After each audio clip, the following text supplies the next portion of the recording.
So guys, what's good? What's good? What's good? Now, a lot of you, when I made a video about the Canelo Charlo fight, a lot of you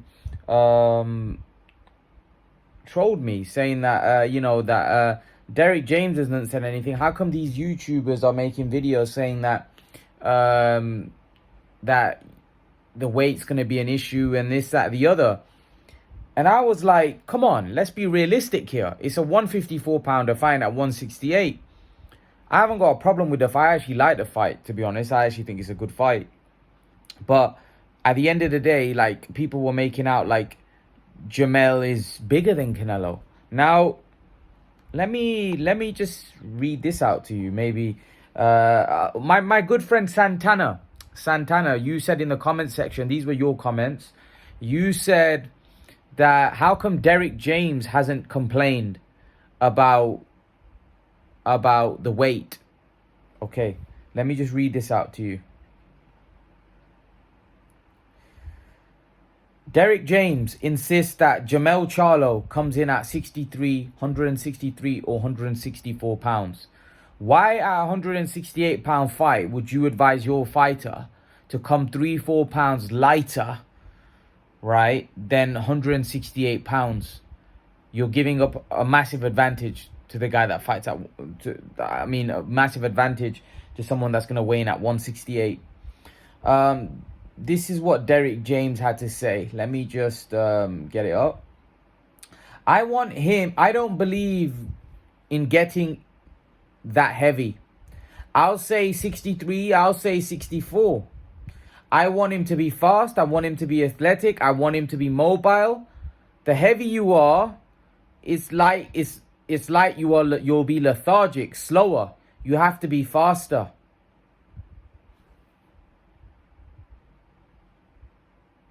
This is what Derek James had to say. This is what Derek James had to say about the fight. So, I mean, that should tell you all you need to know. I mean, Derek James is advising his fighter to come in 163, 164 pounds. Why? Because he believes that his fighter, if he comes in at the full 168, he's going to be sluggish. That means, again, listen to this now. You guys were going science, this, that, the other. That means he doesn't believe his fighter is a natural 168 pound. Irrespective of what you guys say, Charlo's bigger. Canelo will be weighing at 168. I've seen Canelo weigh at 168 ripped. He wants his fighter to come in at 163, 164 because he feels if he comes in at 168, he's going to be sluggish. That should tell you all you need to know about who's bigger in this fight. I'm telling my fighter to give up an advantage to another fighter that's going to be coming in at 168. Canelo's going to weigh in at 168. If Charlo weighs in at 163, 164, what does that tell you? He's very comfortable at the weight.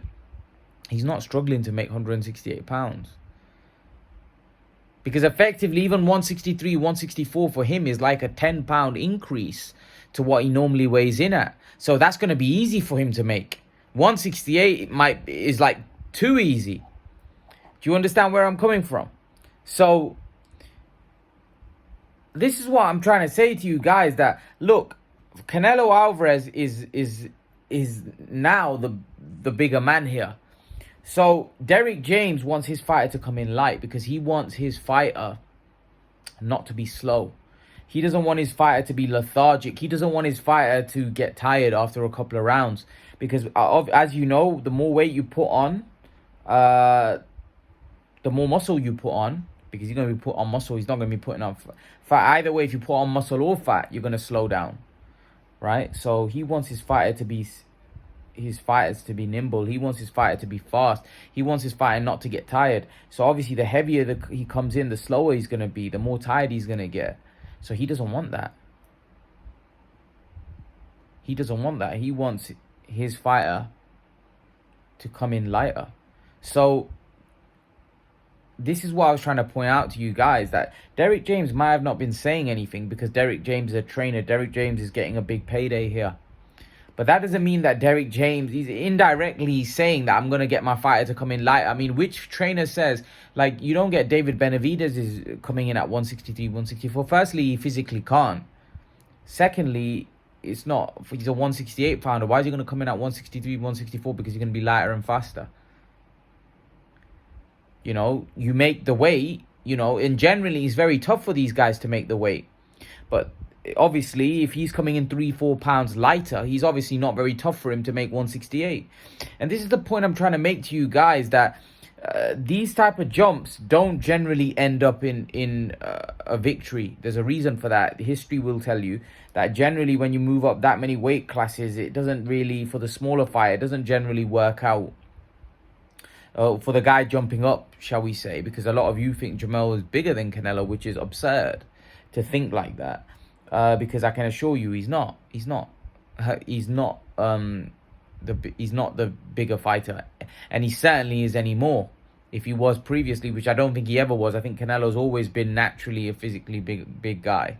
A lot of you guys, I think, maybe don't understand the difference between height and physical, the size of somebody. I mean, Canelo Alvarez is a big man. You know, just because he's short don't mean anything. Mike Tyson was short. He was very big. He was very muscular. Canelo's a stocky, big guy. A big guy, see, what you guys don't seem to think, a big guy is not necessarily a guy that's 6'5". Some guys that are 5'8", 5'9" are very big guys. Very big in stature. Canelo's big in stature. He might not be big in height. He might be, if you see Canelo on the street, like, I mean, I'm 6 foot, 6'1" almost, right? I think I'm an average size guy. Canelo, on the other hand, I think Canelo's got a lot of, he's got a lot of size. Like, he's built like a house. It's hard to explain, but he's built like a house. You know what I mean? He's very strong. His legs are massive. His upper body is very strong. But Charlo's very athletic. He's like, you know, built like a you know, very like an athlete, proper athlete, lean, trim, fast, explosive. He's built like that, and his trainer doesn't want him to come in too heavy because he feels that he'll lose that if he comes in too heavy, which I agree with. I don't think Charlo should put on too much weight. He's never going to match Canelo in terms of strength. He's never going to match Canelo in terms of power. He's never going to match Canelo in terms of in terms of size, strength, power, etc. He's got to look to box, and he's got to box smart. If he tries to go toe to toe with Canelo, it's only going to end bad for him. I can't see him going. I can't see it. You know, him going the distance with Saul Alvarez if he goes toe to toe with him. So he's going to have to adapt a little bit. He's going to have to change his game plan to what we've seen previously of Charlo. Otherwise, you know, he's going to get, in my opinion, he's going to get knocked out.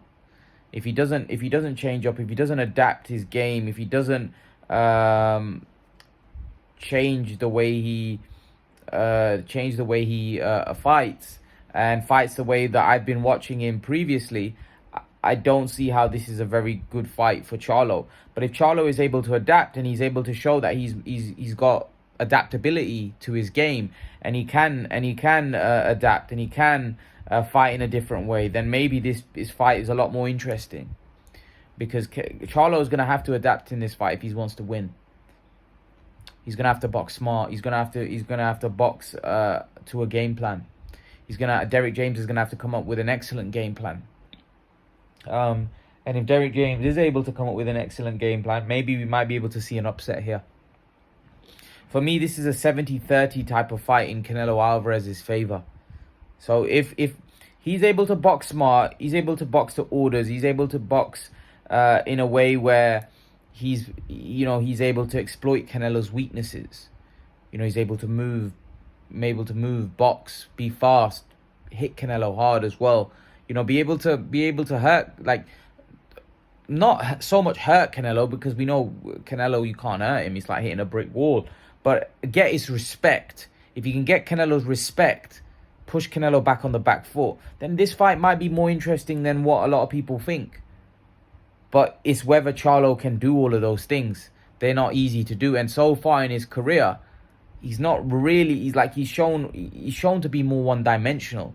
So we have to see. Whereas a lot of people think that the other Charlo, Jermell Charlo, is more of the boxer out of the two. This guy's more seek and destroy. So can this guy adapt and change his plan and fight in a certain way? Only time will tell. We'll have to find out. But leave your thoughts. Let me know what you think in the comment section below, guys. And I'll see you guys in the next video. Peace.